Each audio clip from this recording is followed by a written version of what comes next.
if you could look at it, it would be like somebody that's kind of shriveled and hunched over. A woman that's not in her power and she's not channeling her feminine energy. Somebody that's in their divine feminine energy is going to expect the best. Being able to rewire the new program. So how do you know if you have wounded feminine energy?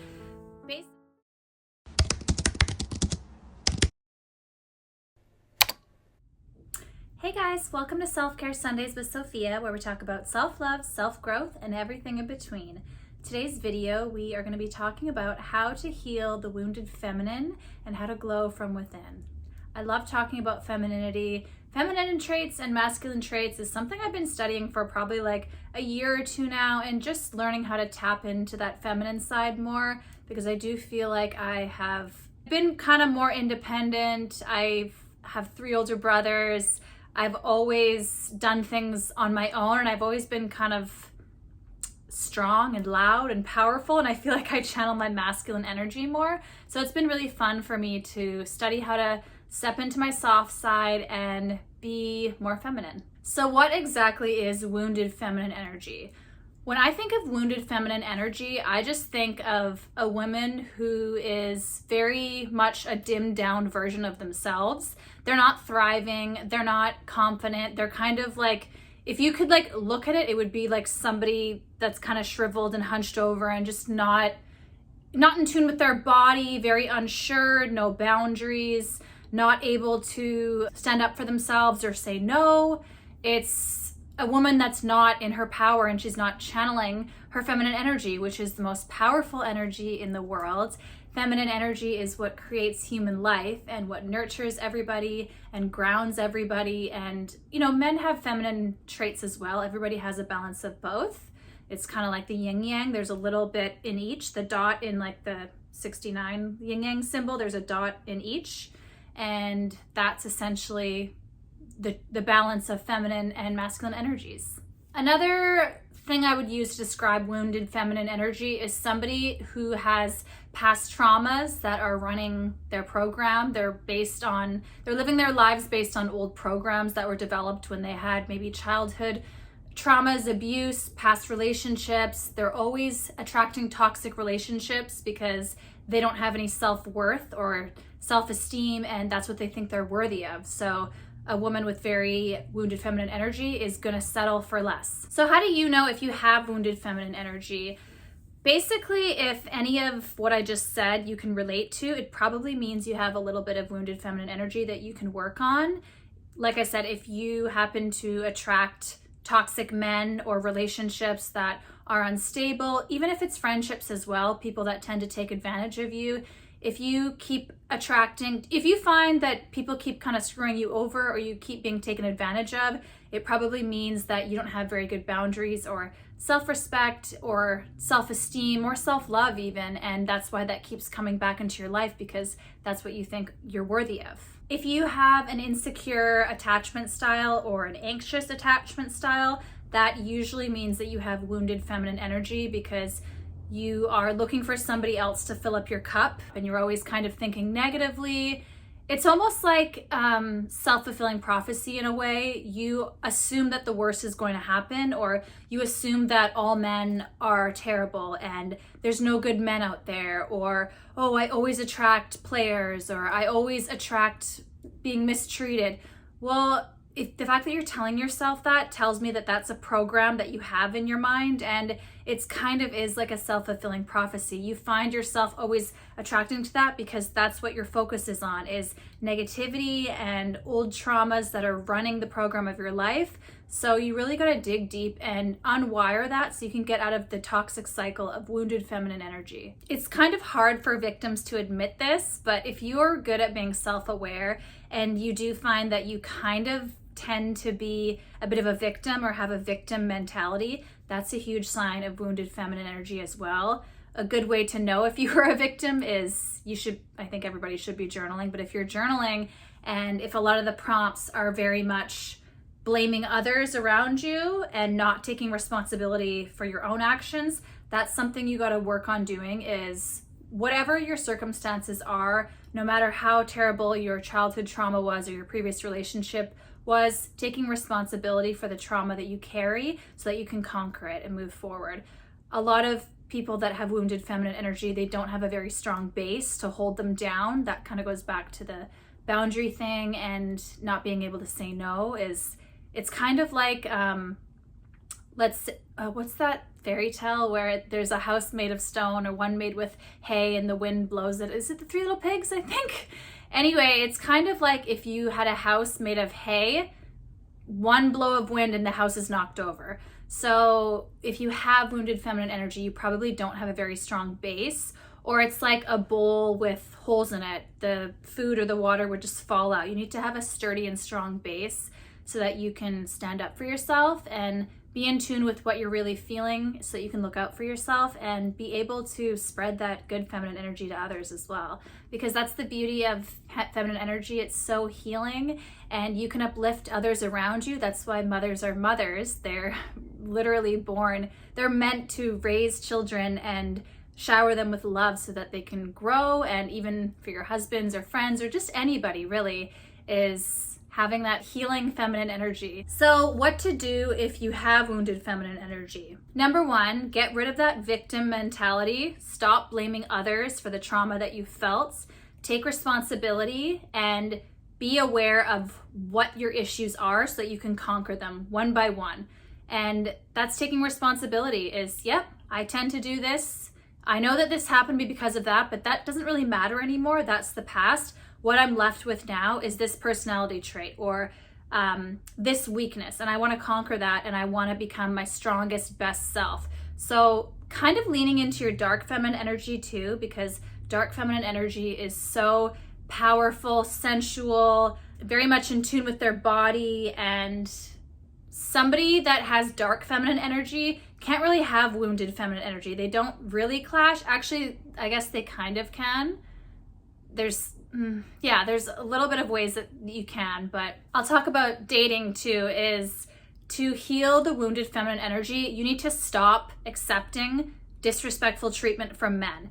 You can't have even an ounce of disrespect, and even if it's the type of guy that, let's say he's from your past and he's popped back up and, oh, it's just for entertainment, I'm not taking it too seriously, that still affects you. I've made that mistake in the past where I just, I don't have feelings for him anymore. Oh, it's just for the entertainment.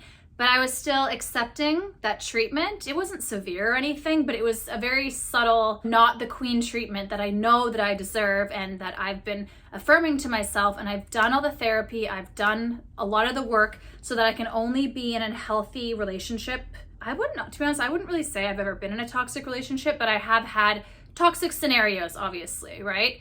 And back to that person that I was entertaining just for fun, I found that the next dating thing that I went into, I definitely did have a bit of jaded energy where I just assumed that this guy, oh, he's just being, I don't know if you can say F-boy or I'll just say player, but oh, he's just being a player. He's just saying that to look good. Oh, it's not true. And it's like, it wasn't that severe. It's not like I was severely jaded, but I definitely kind of had to rewire my brain a little bit because I was letting that previous man just, I still entertained it. Even though I didn't take him seriously, I was entertaining it and I saw how that affected me.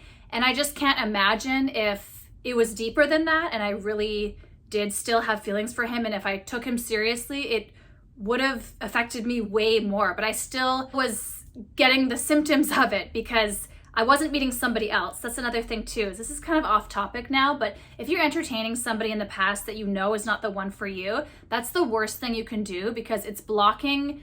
It's like having a wall over you. You're not available. You're subconsciously, you're not going to be able to attract a new healthy man because you have that parasite from the past just in your way. And this actually has happened to me before. Once I got rid of the parasite, I immediately met the most incredible guy. And I'm like, okay, wow, this is what I deserve. I don't know why I wasted my time with Parasite Boy in the past because the Mr. for now, I don't believe in that. It should be the best or nothing. I don't believe in settling, but let's be serious. We all, in some form or another, we have settled before. It's human, like whatever, right?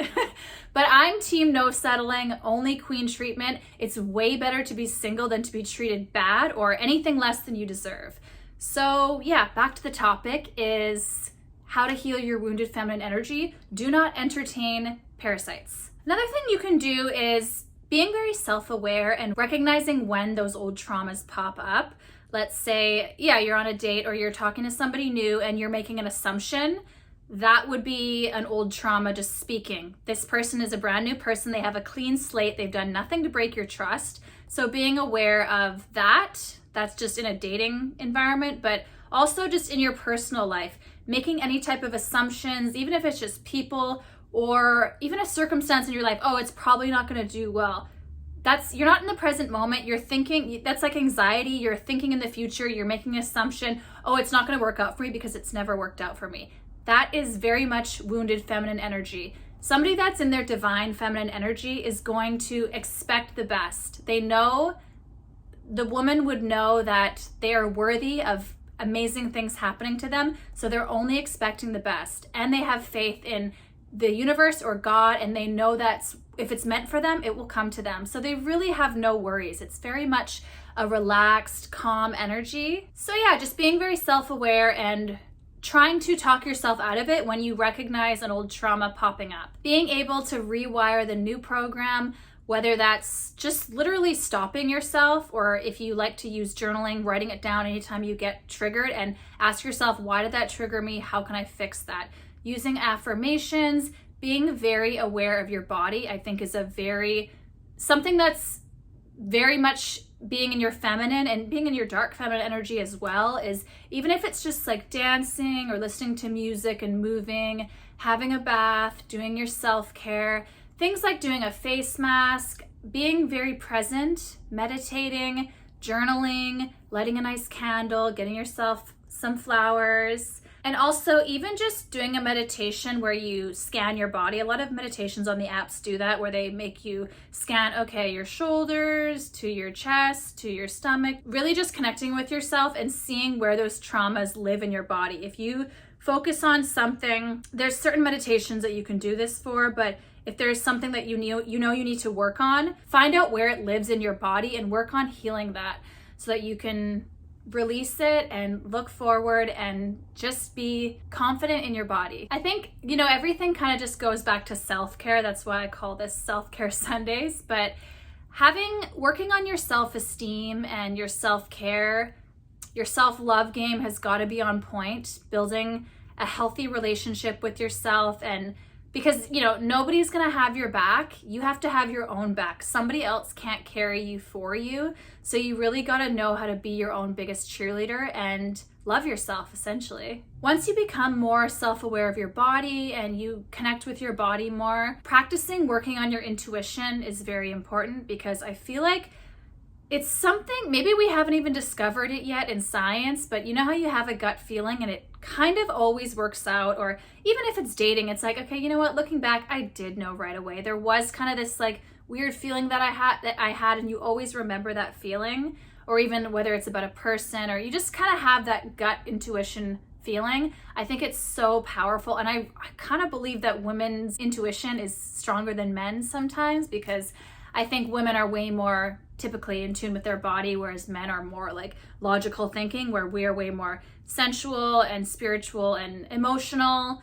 So we can use that to our advantage. And if you are healed and you are in your divine feminine energy, you can use your intuition to attract great things in your life, because your intuition can guide you.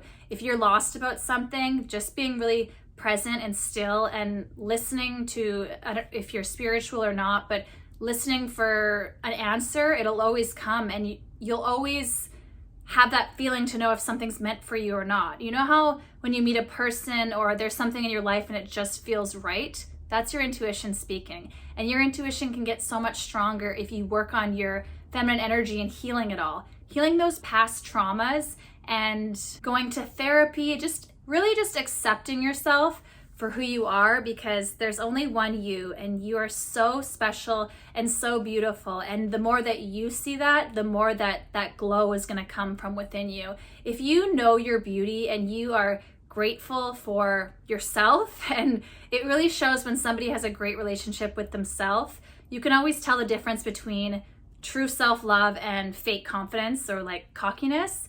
the glow is just, there's no glow when somebody's just kind of a brat and they think they're great, but it's like a fake confidence, like an egotistical way. And then there's the self-love glow where it's kind of like when women are pregnant, they're just filled with so much love. That's where you want to be, is having that glow from within and being very in tune with yourself and your body and having a great relationship with yourself. So even obviously taking care of your physical health, mental health, and eating well, going to the gym, doing all of that stuff, but feeding your body good energy. And that even goes with music, the people you surround yourself with, again, with that intuition feeling, knowing that if you're in the right rooms or around the right people, being very aware of that. So protecting your energy essentially, and having good foods, feed your brain good thoughts, good energy. Always make sure your self-talk is positive. And if you have that voice in your head that is speaking negatively about yourself, you would never want that for your friend or a loved one or your child or somebody else's child. So why would you allow that for yourself? So that's why meditation is so important, because it can really just put you in the moment and you can just watch your thoughts and see, because you have so many thoughts throughout the day. And even in a span of a minute or 10 minutes, your brain can go from so many different places. So being aware, the more you meditate and the more you just monitor your thoughts, you can be aware of how your program is and how kind you are to yourself. Because it doesn't matter really what anybody else thinks. You could have the whole world be mean to you and say negative things to you.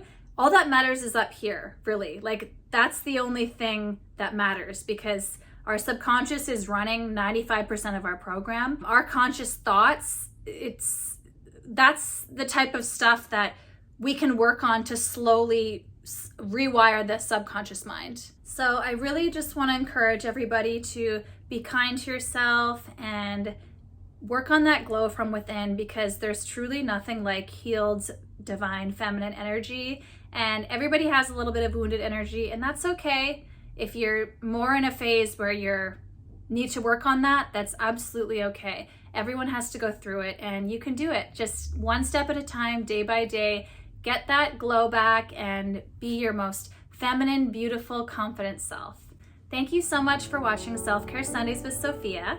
I'm Sophia, and you can find me on all my social medias at Sophia Pearson. Bye, we'll see you guys next week.